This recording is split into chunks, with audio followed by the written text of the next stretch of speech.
Morning, all. All right, so just the one game tonight. Yeah, so very, very quiet night in the NHL tonight as Columbus has joined the ranks of teams that are shut down through the Christmas break. And here's how I see it right now. Yeah, these guys are being allowed to have some extra time off at Christmas. It does mean they're going to lose the Olympics, but that's where we're at right now. So they haven't officially announced that they're pulling out of the Olympics, but that's where we're going to get. So the one game tonight, Minnesota in Dallas.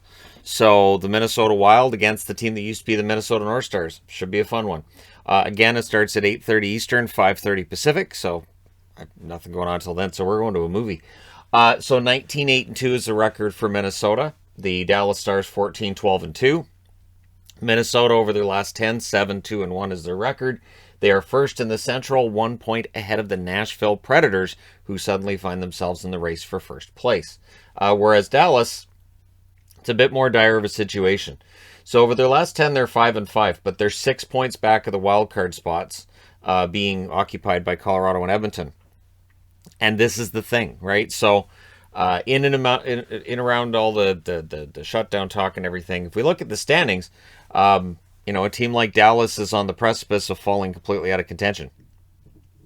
Anything eight points or further out of the playoffs, and you're in trouble. So we're already into some must-win territory for the Dallas Stars, and trying to get things going. So they need to get another winning streak going. We'll see how things go tonight between them and Minnesota. I'm wearing Dallas because sure, but I do think Minnesota's got a good chance. The one thing with Minnesota or with Dallas, they do seem to be better at home than they are on the road. So that's the thing. We'll see how it works, though, against Minnesota, who've been pretty darn good all around. And I don't have the players listed or anything because I don't know who's playing. It could be Modano on one side and Gaborik magically out of retirement on the other side. No idea. The Flames have reopened their facilities, so I don't know who's in them because all the players are still in protocol as far as I know.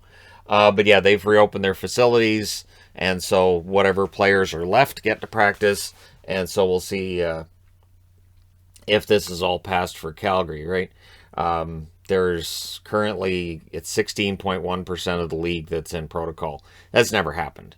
And you can look through last season, this season, we've never had that many people on protocol at the same time. So, and I understand all the other complaints about how they're doing it and whatever. And I do think that'll change. They just haven't changed it yet. The 3 stars of the week from around the National Hockey League. Dylan Larkin of the Detroit Red Wings is the first star. Vlad Tarasenko, the second star. And Nick Ehlers, third star. That 4-point game yesterday likely put him over the top to get him into the 3 stars. So, yeah, there you go. Three pretty darn good players to watch. Tarasenko's had an up-and-down year. It is interesting because he's never officially retracted his trade request.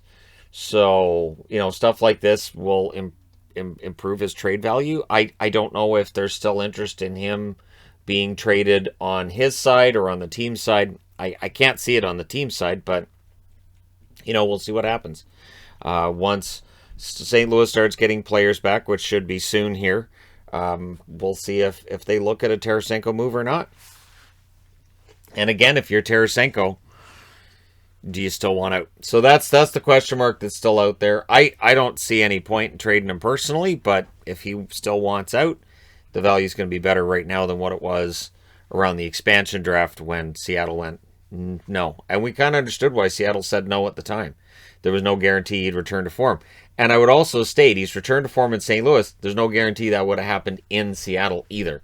So different coaches, different systems, different setups, different players respond in varying ways to those. So anyways, there you go. You're all caught up.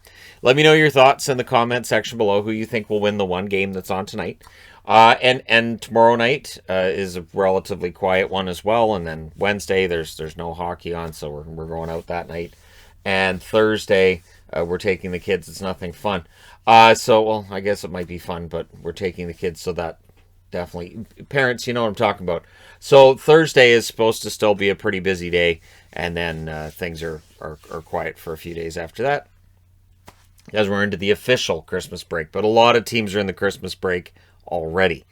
Yeah, happy holidays to them. Merry Christmas to them and all of that. And the NHL gets to try to restart after the Christmas break. So we'll see how things go. Fingers crossed. Let me know your thoughts. Hit like and subscribe if you're browsing your way through. You just happen upon this video. Thank you guys so much for all your support. I will talk to you again soon.